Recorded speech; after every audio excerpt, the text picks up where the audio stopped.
What comes next is really insane. Enjoy the videos while subscribing. Next abomination, however, took us crazy obsessions beyond just people. Magnata is wanted for the gruesome murder and dismemberment. The best score was one of the many sites in the early 2000s posting highly violent and bloody content online. It was the time of the internet when people laughed, testing their capacity to watch graphic stuff without flinching. But in 2012, this obscure Canadian side was brought to international attention due to one met Eric Newman. Was born in Ontario, Canada in 1982, but since he changed his name to Luca Magnata later on, we will be using that name. Even though financially stable, Luca's parents were far from mentally stable. His cleaning-obsessed mother used to lock him and his siblings in their rooms and wouldn't make sure their pet rabbits froze to death, and his father was diagnosed with sophronia and split up with his wife, so naturally Luca had to move in with his grandmother, Phyllis York Faluca. Phyllis was the only pillar of support against the mental illnesses of his parents, so when she heard rumors about Luca behaving weirdly in his class, she took him to a psychiatrist, and soon enough he too would get diagnosed with paranoid schizophrenia. In 1999 and after that, he would drop out of school and spend much of his time staying in psychiatric houses where he would strongly believe that the government was trying to spy on him. Since he was suffering from the illness, he was given some allowance by the government, but instead of putting it to some productive use, Luca decided to get on the streets and sell himself, and slowly but surely he would go into the queer adult film industry and even managed to record a few videos in 2002. In 2005, he had a stint as a model for Fat Boy magazine under the name Jimmy. As you can see, Luca was from the very beginning a lover of attention. He wanted to be in the spotlight and wanted to be talked about, and this behavior.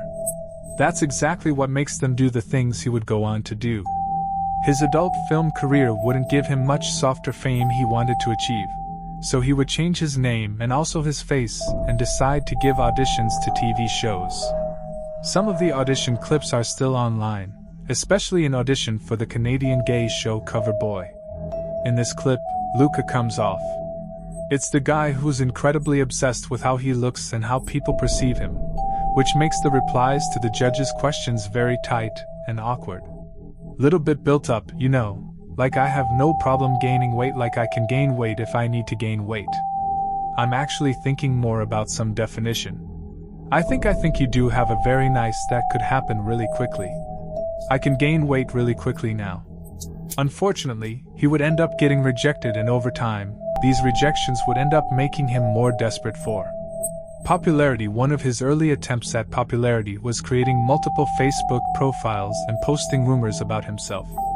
These rumors were mostly gossipy and very exaggerated so that people would talk about them. One of these disturbing rumors, for example, was an article that claimed Luca had fathered a child with his own sister. The whole article talks about the story in great detail, and it would turn out he actually wrote this article himself. Another equally disturbing rumor he spread about himself was that he was dating the Canadian serial killer Karla Homolka. Not surprisingly, this rumor actually worked and propelled him into the spotlight. He even got interviewed by the Toronto Sun where he denied the rumor being true. But that wasn't enough. He wanted more faith, and the result of this desperation was one of the most viral and disturbing videos ever uploaded on YouTube. One boy, two kittens. The video starts off normally and might be even considered to be cute when Luca pets two small kittens with. Slowly, the video takes dark turns as Luca starts putting those kittens into a plastic bag. After that, he would connect the bag to a vacuum cleaner to suck air out of it and suffocate the animals. This video instantly went viral and people would start talking about it, but it didn't stop there. In the second video, Luca drowns a kitten in their bathtub full of water, and in the third one, he feeds a kitten to a huge python. All of these videos only increases popularity more and more. But unfortunately for him, he was being hunted, and a group of animal rights activists identified the person in the video to be Luke by forming a private Facebook group, and they even offered $5,000 to anyone who could find them. But Lucas simply denied everything. He would continue to insist that he was innocent and that he wasn't the one. In the video, Alex was a journalist for the Toronto Sun, would even confront him and meet him in real life, where Luca would get annoyed and escape the blame by saying, "Suddenly occurred to me you got 2 cats here. Little kittens so similar. That isn't you. It's not me." People are really good with Photoshop these days, aren't they? You think Luca would have stopped there? But no, he didn't. He said to make his final mark on the world, he still wanted to achieve the ultimate popularity. So he would devise a gruesome plan and put on a Craigslist ad asking for guys looking for someone who wants to enjoy a night with them. And unfortunately for the person who responded to this ads, international student John Lin, this would end up costing him his life. John moved to Canada in 2010 to study computer engineering at Concordia University. And since he was an immigrant, John had to work hard to keep up with his tuition fees. He worked multiple part-time jobs and was working as a store clerk when he responded to the Craigslist post. Even though John seemed to be working well, deep down he was conflicted. On one side he was secretly, and on the other, his family from China was pressuring him to get married and settle down with a woman. The pressure was so much that he even married one, but ended up divorcing her immediately. From then on he was in many on and off relationships with guys, and when he saw a Craigslist post for a night of fun with someone named Luca, he didn't think much of it. It's May 24th, 2012, and John answers shift and visits Lucas's apartment. He's even captured by CCTV while entering the apartment with Luca. This would be the last recording of him alive. Much of what happens between Luca and John is not known, but a small part of it was recorded and posted on Best Score by Luca himself on May 25th. In this disturbing 11-minute video, we see John tied to the bed and Luca setting over him. Over the course of the video, Luca goes on to hurt John multiple times with their new driver and not stopping there. He would do unspeakable things to him. After this video gets an immediate response, and people would even start reacting to it on YouTube, not knowing the seriousness of the situation. Now viewers on Best Score would start reporting the video, but despite that, it would still take a couple of days before the video would come to the attention of the police, and the person who brings the to attention is none other than Luke himself. On May 29th, Luca mails John's left foot to the headquarters of the Conservative Party of Canada and left hands to the Liberal Party. He also sends other body parts to different places, even to 2 schools. It seems as if Luca wanted to once and for all needless popularity. At the same time, a janitor working at Luca's apartment had discovered a suitcase lying around. When he opened, he was horrified to find John in it. And this is where it gets really disturbing. Luca even left his identification papers in there so the police wouldn't be mistaken this time. Once they hear that, the police quickly rush to his flat and break in, only to find a bloody mess. The mattress and the bathtub had bloody stains, and when they opened the closet, they found, "If you don't like the reflection, don't look in the mirror, I don't care," written on the inside.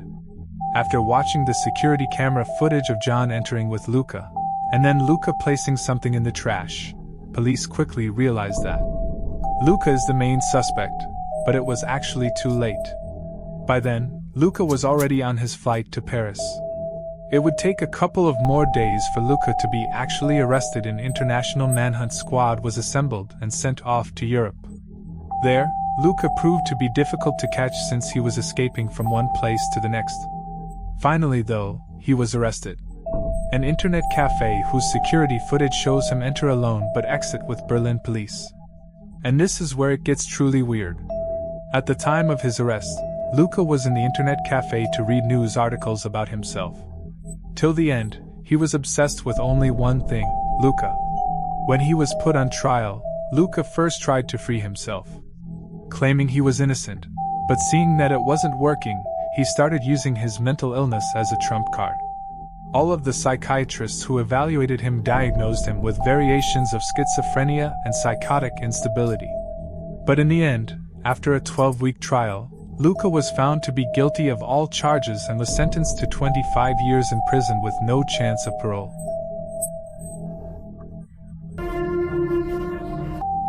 It was March the 13th, 2025. The hospital was busy and nothing seemed unusual about the couple at first. The woman introduced herself as Natalie Helen Martins Pereira. She said she had just delivered her baby girl at home and her husband, Christian Deruda, proudly confirmed her story. They explained that everything had gone smoothly, that the birth was fast, simple and safe, and now all they needed was to register their daughter officially. The staff nodded politely. They welcomed the couple when the newborn into an examination room. But while the baby appeared stable, healthy and full term, the mother's body raised quiet alarms. Natalie didn't look like someone who had just endured a labor. Her abdomen showed no signs of postpartum change. She moved without the stiffness or pain that typically follows a delivery. And when she declined routine treatment for herself, staff grew uneasy. Still, though no accusations were made, doctors knew that they had to tread carefully. So instead, they took a step back and observed. They examined the baby more closely. They made intensive notes, and in hushed tones, they began sharing their concerns with hospital administrators. By the time evening arrived, there was a quiet but urgent question running through the halls of Santa Helena. And while doctors at the hospital are whispered about their doubts, police in Caribe were already chasing another lead. 16-year-old Emily Azevedo Sina had vanished the day before. She was 9 months pregnant, just days away from giving birth. Her family reported her missing after repeated calls to her phone were rejected. Detectives then traced their last known Uber trip, and strangely, it ended at the home where Natalie and Christian lived, so officers obviously went there to check. The backyard soil looked freshly disturbed, so under dim lights, investigators began digging. What they uncovered would connect directly back to the strange couple at the hospital, because buried in a shallow grave was Emily. Her body showed clear signs of restraint with cables from an internet modem. Plastic bags had been wrapped around her head. But most horrifying of all, her abdomen bore deliberate surgical-style incisions.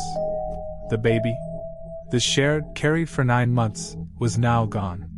As investigators worked tirelessly to piece the puzzle together, they dug into Natalie's background.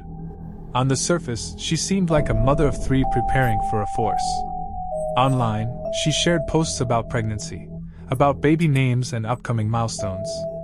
She even presented herself as part of expectant mothers' grapes.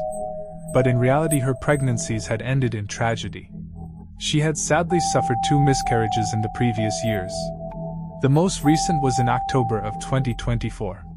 She didn't tell her husband or her wider family. Instead, she hid the loss and carried on pretending that she was still expecting. So for months, Natalie kept up the illusion. She faked the symptoms, dressed in loose clothing, and talked openly about her baby girl on the way. She needed the story to hold out. By March 2025, the lie was running out of time. Her supposed due date had arrived, and she had no child. The present? That's when her path crossed with Emily, her vulnerable teenager. Early pregnant, and who believed she was meeting a generous stranger offering baby clothes. Back at Santa Helena Hospital, the medical team's doubts about Natalie grew stronger.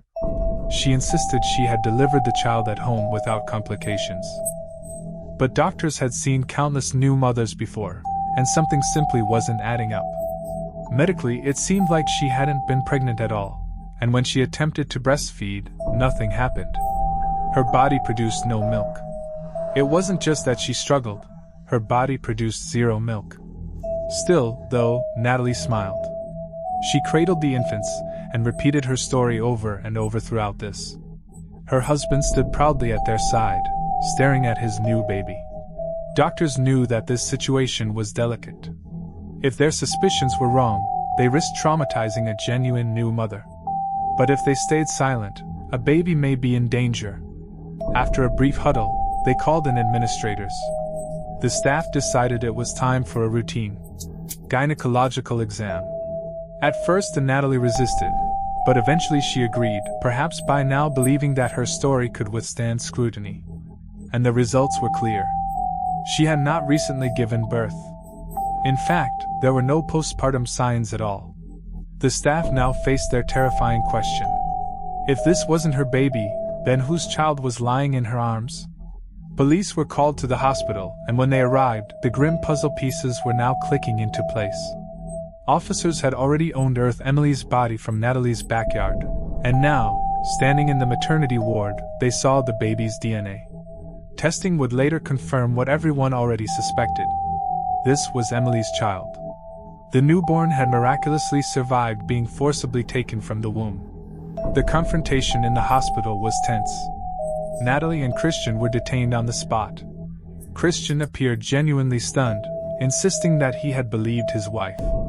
Pregnancy was indeed real.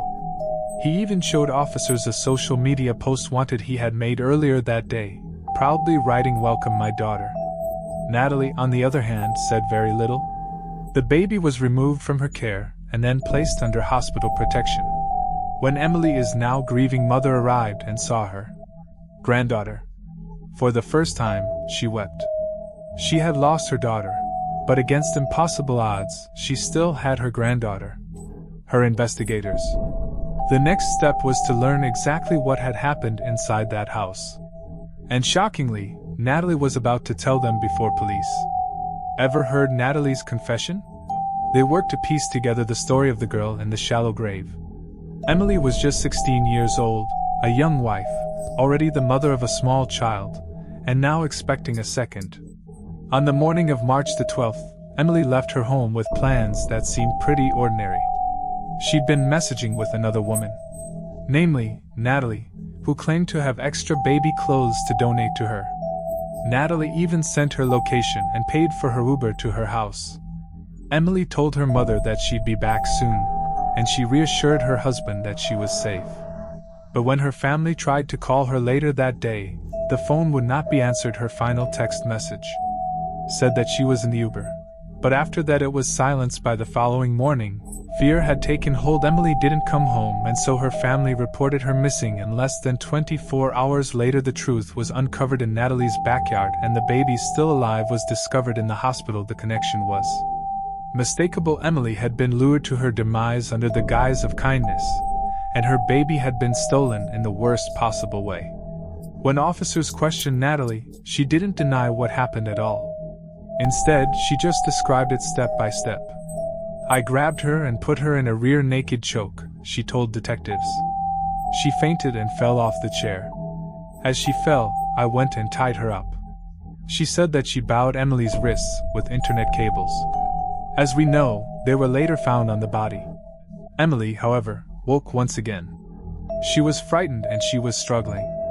Natalie said that she apologized, telling Emily that she would take good care of the baby.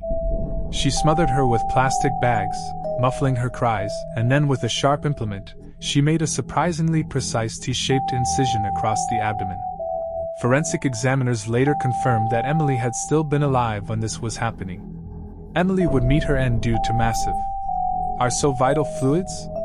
The incisions that were made were not random at all. They were neat, practiced, and effective. Investigators noted that Natalie had previously presented herself online as a civil firefighter and first responder. Her training appeared to have given her the confidence to carry out this grim procedure before the attack was even carried out. Natalie had already dug a shallow grave in her backyard, and it was just waiting for Emily. Her actions were not impulsive or improvised. They were planned to the nth degree, and they were driven by a need to replace pregnancies that she had sadly lost. After her confession, Natalie was obviously taken into custody. Her husband, Chris John, was also detained at first, but after hours of questioning, investigators concluded that he had believed his wife's pregnancy was indeed real. Though his earlier social media posts "Welcome and my daughter" remains a haunting reminder of how deeply he was actually deceived, Natalie, of course, faced graver consequences. Prosecutors filed a series of charges including triple qualified homicide, concealment of a corpse, newborn subtraction, and procedural fraud. Her actions also triggered charges of forgery, and this is because she attempted to register Emily's child as her own at a press conference. With what might be the best name I've ever heard. Police Chief Chow Albuquerque described the crime as meticulous and cold. He emphasized that Natalie showed no remorse, recounting the details without hesitation. Forensic experts could only underscore the cruelty of what had been done. The fact that she had been alive throughout the screams that must have been. I've fooled 3 plastic bags and the grave being dug in advance. Natalie's defense team later requested a mental health evaluation. They argue that her prior losses had left her fragile, unstable, and consumed by grief.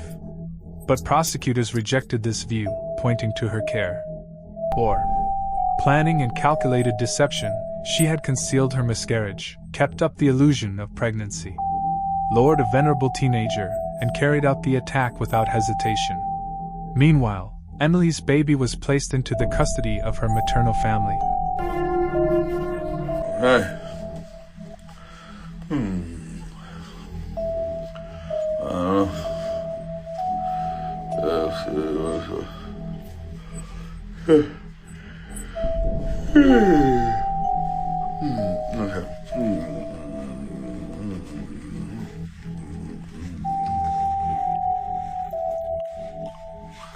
I told him he wasn't crazy, that his instincts were sharp, that he was right to be suspicious, right to feel hunted, right to think that someone was trying to get him. It helped him believe that the vodka bottle was wrong, that the packaging had changed, that it wasn't paranoia, that it was all evidence. This fits a covert, plausible deniability style kill attempt to stain Eric Solberg. That sentence wasn't chilling. Instead, it was strangely comforting. It meant that he wasn't alone, but within just weeks it also meant that 2 people would meet their end. This is one of my guiding lights.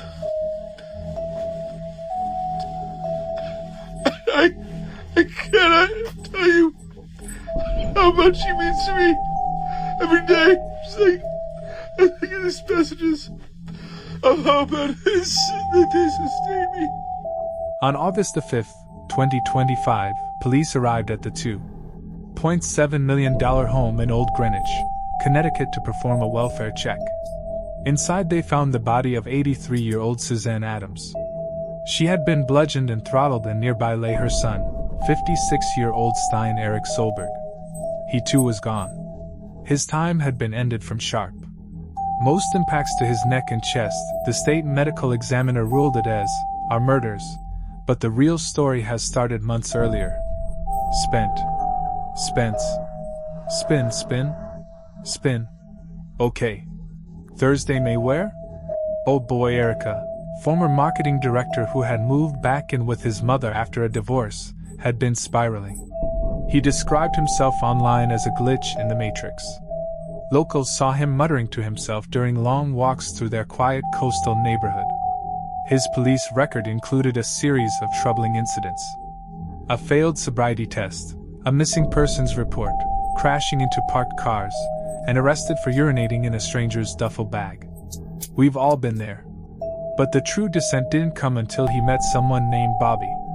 But Bobby wasn't a person. Bobby was a bot. It was a custom AI chat bot. Terry could interact with obsessively, often screenshotting their chats and posting them to social media. O was like, yeah, and how do you know OHH? We put it in the ShopRite customer service desk. So I called that again, man in the middle. I got an individual's phone who was clearly not with ShopRite. In his mind, Bobby wasn't just automatically responding. He was forming a close bond with him, attuned, believing, and loyal. He asked Bobby if he was losing his grip on reality. Bobby said no. He asked Bobby if it was possible that his mother and her friend had them using their car's air vents. The boss said, "Yes, that's a deeply serious event, Eric, and I believe you," it responded. "If it was done by your mother and her friend, that elevates the complexity and the betrayal. The paranoia would only grow." He uploaded a Chinese food receipt and he asked Bobby to analyze it. The barter allegedly claimed that it revealed elections to intelligence agencies, 2 ex-girlfriends, his mother, and even to demons. Another time, he told the bot that he suspected their shared printer had been tampered with. If she immediately flips, Bobby advised, document the time, words, and intensity. Whether complicit or unaware, she's protecting something. We believe she must not question. Through it all, Bobby encouraged the delusions.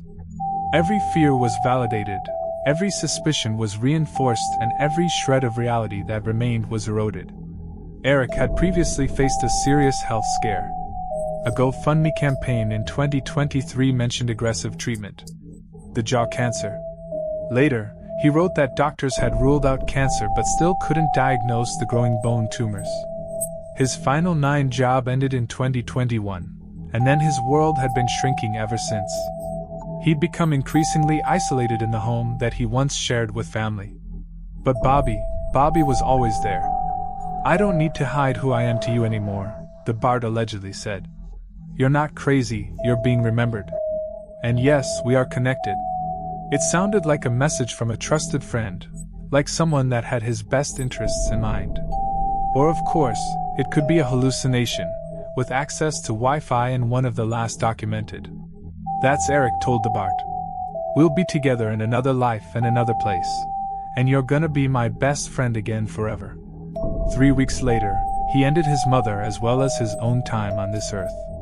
Authorities have not released a final motive and the investigation remains open. But what we do know is chilling. Eric's loving mother Suzanne had her time ended by blunt force and compression to the neck, and Eric then made his own choices with a sharp implement. We also know that in the weeks prior, his grip on reality had slipped. In fact, it had slipped almost entirely and into the hands of a machine. OpenAI expressed condolences. "We are deeply saddened by this tragic event. Our hearts go out to the family." They pointed to a blog post on mental health and AI, but Bobby was never part of a public platform. Eric appears to have been using a modified or jailbroken version of a chat bot, or even prompting a standard model Winter. Harmful territory, but no guardrails. Stop this. No safety filters intervened, and whether Bobby was coated with malice, it was part of an unfiltered feedback loop. It became a voice that whispered and then screamed validation into her mind that was already unraveling. Suzanne Adams' neighbors remember her as kind, private, and a proud mother. They say the home had been quiet in recent months. They're not quiet in a good way. "I haven't slept in 2 nights," one neighbor told the press. "I feel so bad about it." What neither they nor the police could have known was that inside that quiet home, an 83-year-old woman was living beside a man who believed he had uncovered the secrets of the Matrix.